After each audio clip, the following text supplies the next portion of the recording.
Hi friends, అందరికీ నమస్కారం. నేను ఈరోజు వీడియోలో తాళిబొట్టుని అంటే లోపల బంగారం అది అరగకుండా ఉండడానికి రాగి వేయిస్తున్నాను.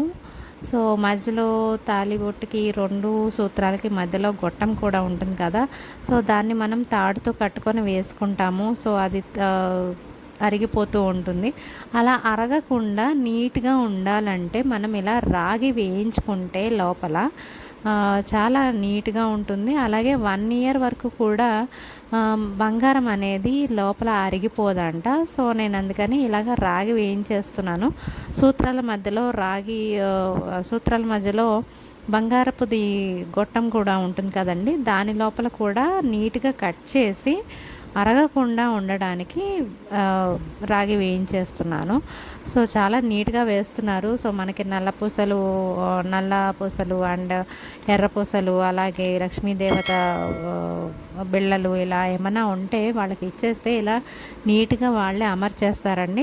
వీటి కాస్ట్ కూడా ఏమంతా ఎక్కువ అవ్వదు, 50 to 100 రూపీస్ వరకు మాత్రమే అవుతుంది. సో నేను ఇలా నీట్గా వేయించేసుకున్నాను. మా అత్తగారు అలా వేయించుకుంటే లోపల బంగారం అనేది అరగదని చెప్పారు. సో అందుకని నేను ఇలా వేయించేస్తున్నాను.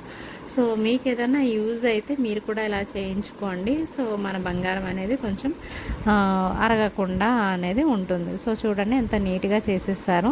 సో దీని అవుట్పుట్ అనేది చూస్తే మీరే ఆశ్చర్యపోతారు. చాలా బాగుంది, నాకైతే చాలా నచ్చింది.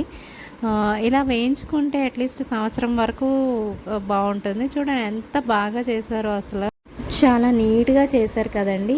ఈ వీడియో కనుక మీకు నచ్చినట్లయినా, ఒకవేళ ఈ వీడియో కనుక మీకు యూజ్ అనిపిస్తే మాత్రం ప్లీజ్ షేర్ చేయండి, అలాగే సబ్స్క్రైబ్ చేయండి. Thank you so much.